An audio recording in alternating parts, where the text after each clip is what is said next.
അയ്യോ മഹേട്ടാ, വേണ്ട മഹേട്ടാ. ഞാൻ പറഞ്ഞില്ലേ, മാളൂട്ടി അറിഞ്ഞുകൊണ്ട് ചെയ്തല്ല, തമാശക്ക് ചെയ്തതാ. ശ്രേയയുടെ ഫോൺ എടുത്ത് എനിക്ക് മെസ്സേജ് അയച്ചതും ബാത്റൂം പൂട്ടിയിട്ടതൊക്കെയാണോ തമാശ?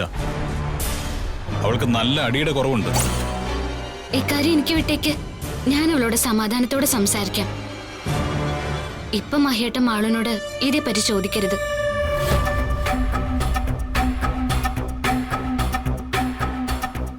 ദയവായിട്ട് ഞാൻ പറയുന്നൊന്ന് കേൾക്കൂ. ശരി, നീ തന്നെ അവളോട് സംസാരിക്കും. ഇതൊന്നും ഇനി ആവർത്തിക്കരുതെന്ന് പറ. ഞാൻ പറഞ്ഞോളാം. മഹേട്ടൻ പോയിക്കോ.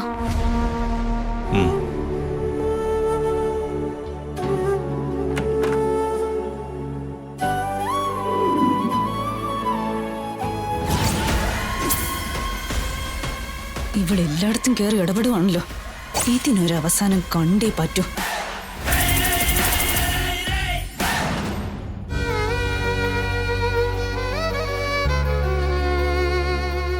മാളൂട്ടി ഒരു പാവമാണെന്നാ ഞാൻ കരുതിയത്.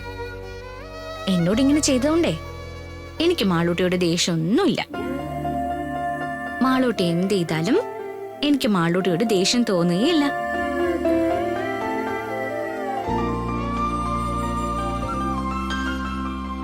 എന്നാലും ഒരു കാര്യം പറയാതെ വയ്യ, എന്നോട് ഈ പണി വേണ്ടായിരുന്നു. കുട്ടികൾ ഇങ്ങനെയൊക്കെ ചെയ്യാമോ? കുട്ടികളായ വികൃതിയൊക്കെ കാണിക്കും. പക്ഷേ ഇതല്പം കടന്നു പോയി മോളെ. ഭയങ്കര ബുദ്ധിയാണല്ലോ മാളൂന്. ഇവളുടെ ബുദ്ധി കൂടിയതിന്റെയാ ഇത്രയും കുസൃതി. ഗംഗേ, ഇങ്ങനെയൊക്കെ ചെയ്യുന്നതിന് ഇവക്കൊരു കുഞ്ഞടി കൊടുത്താലും തെറ്റില്ല. നിനക്കതിനുള്ള സ്വാതന്ത്ര്യമുണ്ട്. ഗംഗയ്ക്ക് ഇവളെ നന്നാക്കി എടുക്കാൻ കഴിയും. മാളക്കുട്ടി എന്താ മിണ്ടാതിരിക്കുന്നത്? കുറ്റബോധമാണോ? ഗംഗേനെ വഴക്കു പറയാനാണോ വന്നത്? ഞാൻ വഴക്ക് പറഞ്ഞില്ലല്ലോ. മോൾ ഇന്ന് ചെയ്തത് ശരിയായില്ല. മോളുടെ അച്ഛൻ എന്ത് സന്തോഷത്തോടെയാ മോളെയും കൊണ്ട് ടൂർ പോകാൻ പ്ലാൻ ചെയ്തത്. അച്ഛനും മോളോട് അത്രയ്ക്ക് സ്നേഹമായതുകൊണ്ടല്ലേ എല്ലാ തിരക്കുകളും മാറ്റിവെച്ച് പോകാൻ തയ്യാറായത്. എന്നിട്ട് മോൾ എന്താ ചെയ്തത്? അച്ഛനെ ശരിക്കും വിഷമിപ്പിച്ചില്ലേ? മാളൂട്ടി ഇനി ഇങ്ങനെയുള്ള വികൃതികൾ ചെയ്യുവോ? ഗംഗേ, നീ എന്തിനാ ഓരോന്ന് പറഞ്ഞ് മോൾ ഇങ്ങനെ വിഷമിപ്പിക്കുന്നേ? മോൾക്കൊരു തെറ്റുപറ്റിപ്പോയി. ഇനി അതിനെപ്പറ്റി ചോദിക്കണ്ട. എനിക്ക് മാളൂനോട് അല്പം സംസാരിക്കാനുണ്ട്. നീ ചെല്ല.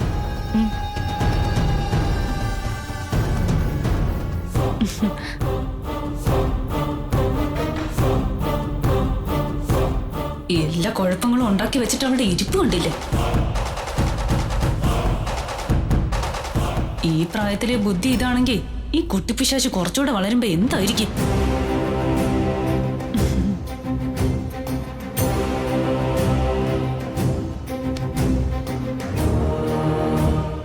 നിന്നെ അച്ഛൻ തല്ലിയന്. ഞാനാ നിനക്ക് അച്ഛന്റെ തല്ല് കിട്ടാതെ രക്ഷപ്പെടുത്തിയത്. ശ്രേയ അല്ല, ഗംഗ എന്നെ രക്ഷപ്പെടുത്തിയത്. മാളു, എന്നെ തൊടണ്ട.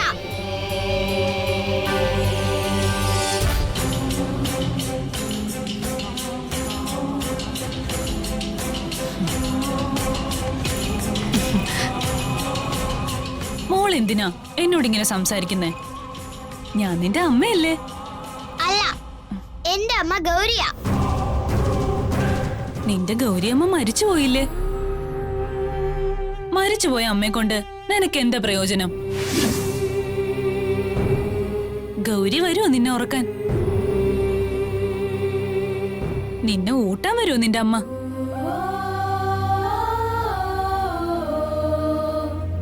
കുളിപ്പിക്കാൻ വരുമോ ഗൗരി?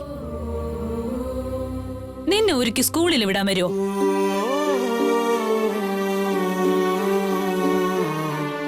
ഇതെല്ലാം ചെയ്യാനേ ഇനി ഞാനേ ഉണ്ടാവൂ.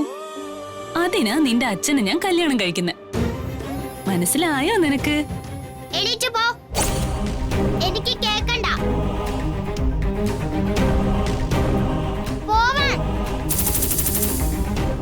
നീ എത്ര എതിർത്താലും ഞാനും നിന്റെ അച്ഛനും തമ്മിലുള്ള കല്യാണം നടക്കും. പിന്നെ നീ ഞാൻ പറയുന്നത് കേട്ട് ജീവിച്ചോണം. ഇപ്പോഴത്തെ ഈ വിളച്ചില് അന്ന് നീ കാണിച്ച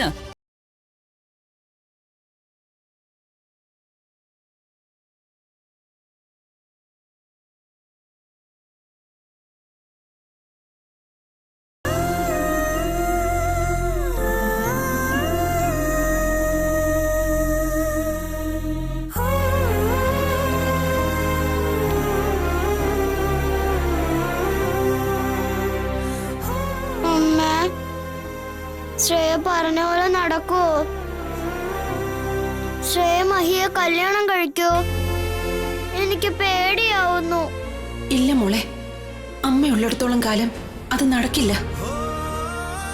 അമ്മയുണ്ട് നിന്റെ കൂടെ.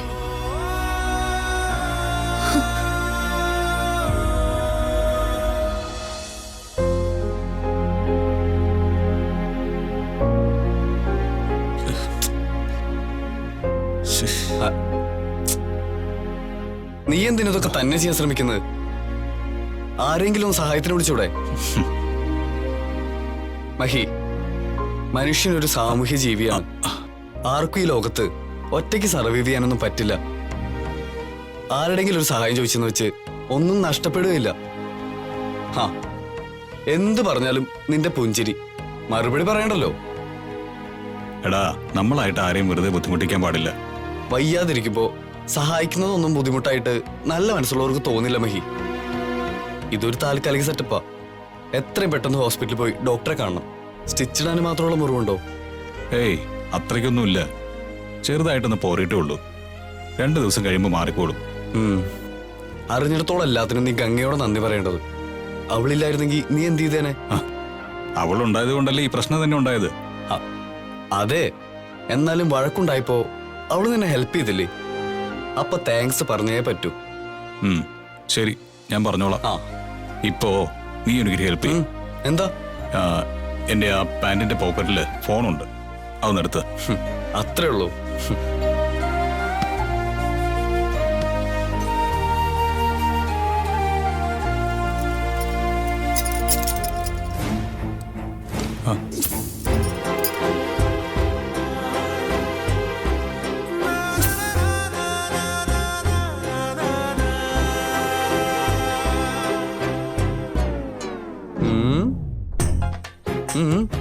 ഏയ്, നീ വെറുതെ തെറ്റിദ്ധരിക്കൊന്നും വേണ്ട. ഗുണ്ടുകൾ പിടിച്ചോണ്ട് പോയപ്പോ എനിക്ക് വഴികാട്ടാനായി ഗംഗ വളകൾ ഊരിയിട്ടതാ. ഞാൻ ആ വളകൾ കിടന്ന വഴി പിന്തുടർന്ന അവളുടെ അരികിലെത്തിയത്. ഗംഗക്ക് ഇടുവാണല്ലോ. ഇത്രയൊക്കെ ബുദ്ധി അവൾക്കുണ്ടായിരുന്നല്ലേ? She's brilliant. ബുദ്ധി മാത്രമല്ല, നല്ല ധൈര്യമുണ്ട്. പെൺകുട്ടികളായ ഇങ്ങനെ വേണം. പിന്നെ നീ റെസ്റ്റ് എടുക്ക്, കയ്യൊന്നും വിളക്കണ്ട. ഇനിയിപ്പോ ആഹാരമൊക്കെ ഭാവി വധു വാരിത്തന്നോളൂ. നല്ല കുട്ടിയായിട്ട് ഇരുന്ന് കൊടുത്താ മതി. ഇത് നീ കൈ തന്നെ വെച്ചോ. ഒരു സാഹസിക യാത്രയുടെ ഓർമ്മയ്ക്കായിട്ടിരിക്കട്ടെ. എന്നാ പിന്നെ ഞാൻ ഇറങ്ങട്ടാ. ശരി.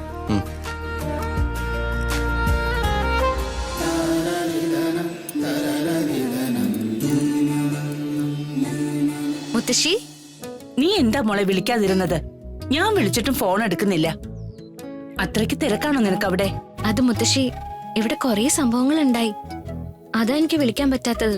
എന്ത് സംഭവം? അതൊക്കെ പറയാം. അതിനു മുൻപ് അവിടെ എന്താ വിശേഷം എന്ന് പറയേ. ഇവിടെ എന്ത് വിശേഷമാ? ഞാൻ ഇവിടെ ഒറ്റയ്ക്ക് ഇങ്ങനെ ഇരിക്കുന്നു, അല്ലാതെ ഒരു വിശേഷവും ഇല്ല. ആ, നീ അവിടെ എന്താ സംഭവം ഉണ്ടായതെന്ന് പറ. ശരി, പറയാം. അത് മുത്തശ്ശി,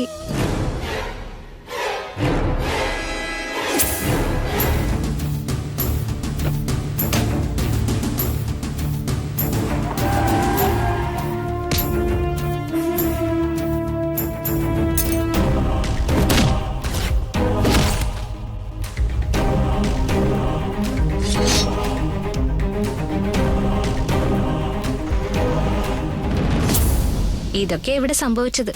ഇതിനിടയിൽ ഫോൺ എടുക്കാനോ കോൾ ചെയ്യാനോ എനിക്ക് എങ്ങനെയാ സാധിക്കുന്നത് മുത്തശ്ശി? എന്റെ ഭഗവാനെ, എന്തൊക്കെയാ അവിടെ നടക്കുന്നത്? മോളെ ഗംഗേ, നീ ഇനി അവിടെ നിൽക്കണ്ട. എത്രയും പെട്ടെന്ന് തിരിച്ചു വാ. ഇല്ല മുത്തശ്ശി, മഹിയേട്ടന്റെയും മാളുവിന്റെയും ജീവിതത്തിലെ പ്രശ്നങ്ങളൊക്കെ മാറി അവര് സന്തോഷത്തോടെ ജീവിക്കുന്നത് കണ്ടിട്ട് വേണം എനിക്കിവിടുന്ന് തിരിച്ചു വരാൻ.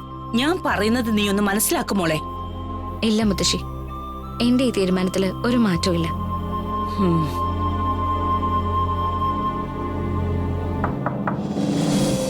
ആ മുത്തശ്ശി, ആരോ വാതിലിൽ മുട്ടുന്നുണ്ട്. ഞാൻ ആരാ നോക്കട്ടെ. മോളെ,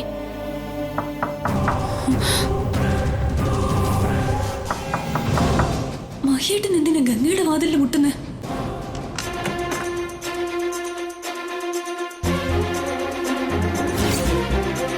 മഹിയേട്ടൻ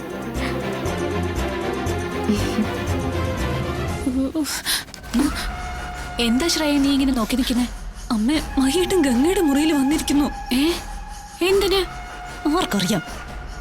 ദാ, ഇത് തരാനാണോ മഹിയേട്ടൻ വന്നത്? അല്ല, അത് മാത്രമല്ല, ഗംഗയോട് ഒരു താങ്ക്സും പറയണം തോന്നി. എന്തിനാ എന്നോട് താങ്ക്സ് പറയുന്നേ? എന്നെ ആ ഗുണ്ടകളിൽ നിന്ന് രക്ഷിക്കാൻ ഗംഗയും ശ്രമിച്ചില്ലേ? അയ്യോ, അത് ഞാൻ അവര് മഹിയേട്ടനെ ഉപദ്രവിക്കുന്ന കണ്ടപ്പോ അറിയാതെ ചെയ്തു പോയതാ. അങ്ങനെ ചെയ്യാൻ അപ്പൊ തോന്നിപ്പിച്ചതും അതിനുള്ള ശക്തി തന്നതും എല്ലാം ശ്രീ മഹേശ്വരൻ തന്നെയാ.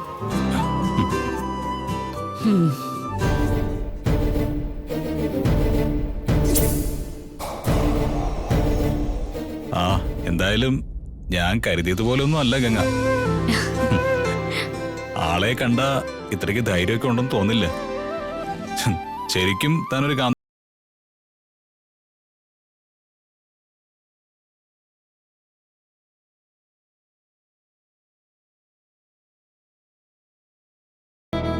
കുഴപ്പങ്ങളൊന്നും ഉണ്ടാകാതെ എന്റെ കുഞ്ഞിനെ കാത്തോളനെ ഭഗവാനെ. അയ്യോ, മുത്തശ്ശി ഫോണിൽ വിളിച്ചിരുന്നു. മഹേട്ടനെ കണ്ടപ്പോ ഞാനിത് മറന്നു. ഹലോ ഹലോ മുത്തശ്ശി. ആ വളയൊക്കെ പിന്നീടാം. ആ ഫോൺ സൂക്ഷിക്കേ. മുത്തശ്ശി കട്ട് ചെയ്തോ? ഗംഗ മുത്തശ്ശി സൂക്ഷിച്ച്. ഹലോ. ആ ഏയ്, ഏയ്. അയ്യോ,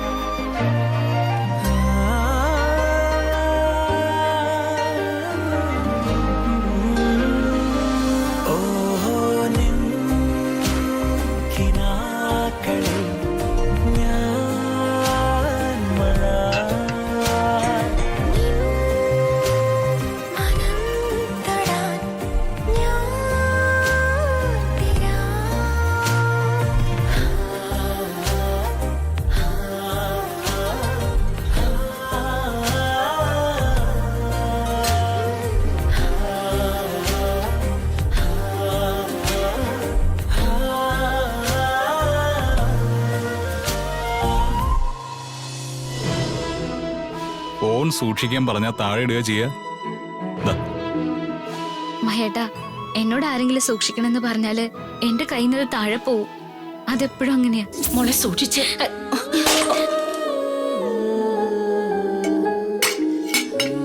സൂക്ഷിച്ച് സൂക്ഷിച്ച്.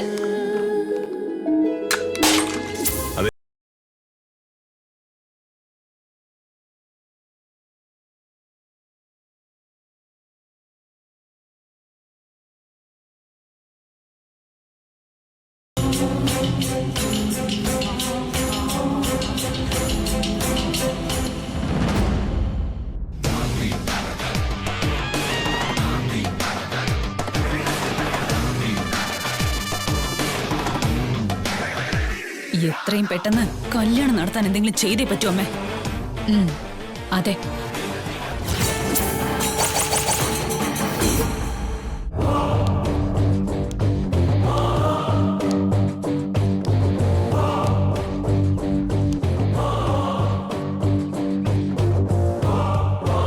ശ്രേയമോളുടെ കല്യാണം ഒന്ന് കഴിഞ്ഞിട്ട് വേണം ഈ വീടൊന്ന് ഭരിക്കാൻ.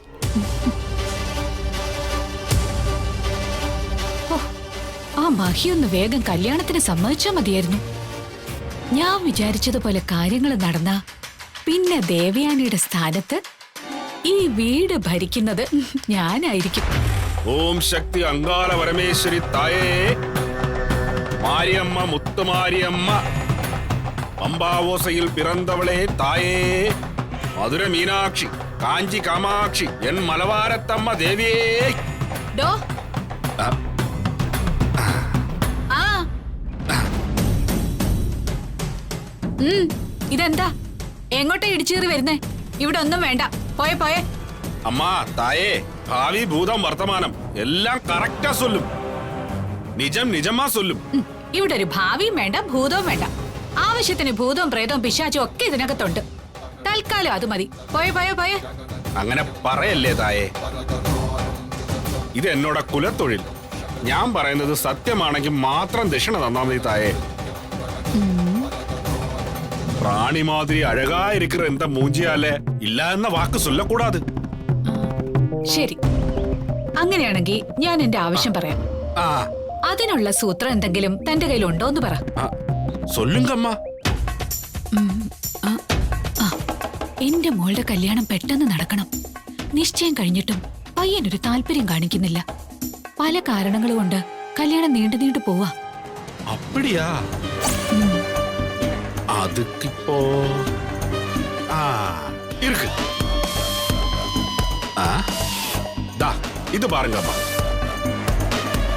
എന്താ ഇത്? ഇതാ വശീകരണ യന്ത്രപ്പൊടി.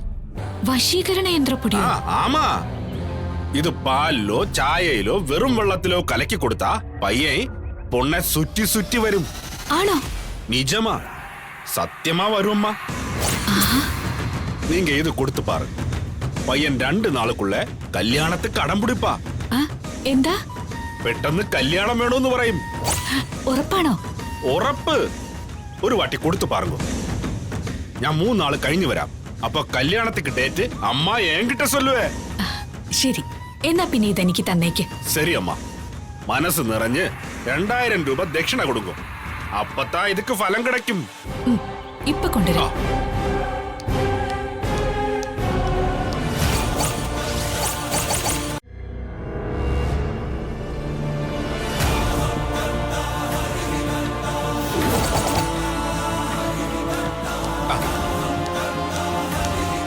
അമ്മാ തായേ,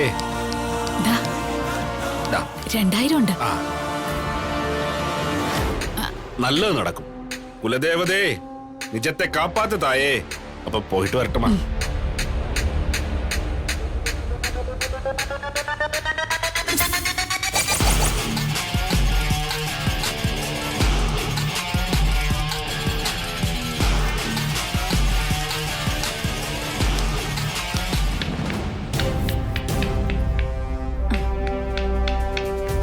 പാല് റെഡി, തേയിലയും പഞ്ചസാരയും റെഡി. 1 ഇഞ്ച് നീളത്തിലുള്ള ഇഞ്ചി ചതച്ചത്, 2 ഏലക്ക പൊടിച്ചത്, 1 പിഞ്ച് സിനമൺ പൗഡർ. ഓക്കെ.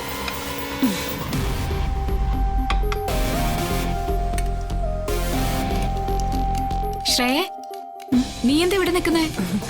ഞാനേ മഹേട്ടനൊരു ചായ ഉണ്ടാക്കും അമ്മേ. അതെന്താ നീ ഉണ്ടാക്കുന്നേ? സീമ എവിടെ? സീമ വേറെ ജോലിയില്ല. മഹേട്ടനിപ്പോ എന്നോടുള്ള അകൽച്ച മാറ്റിയെടുക്കാനേ ഇതൊക്കെ ഒരു വഴിയുള്ളൂ. ഇതേ സാദാ ചായ അല്ല, സ്പെഷ്യൽ മസാല ടീ ആണ്. ഈ ചായ കുറച്ചുകൂടെ സ്പെഷ്യൽ ആവാനും മഹി നിന്റെ പുറകെ സുറ്റി സുറ്റി വരാനുമുള്ള ഒരു സാധനമായിട്ടാ ഞാൻ വന്നിരിക്കുന്നത്. സുറ്റി സുറ്റി വരാനോ? അതെന്താ? ഇത് കണ്ടോ?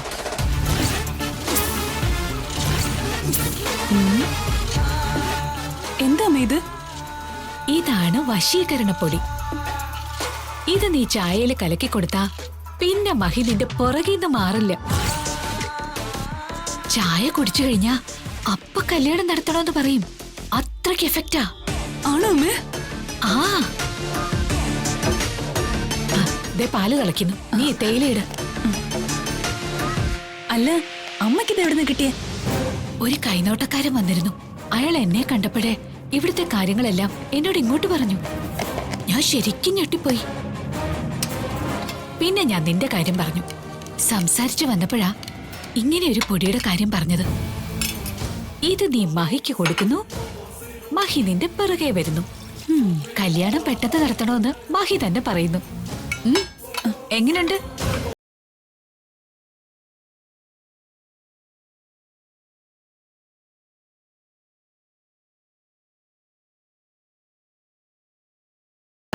ഇനി ഇത് കുറച്ചെടുത്ത് ചായയിൽ കലക്ക്.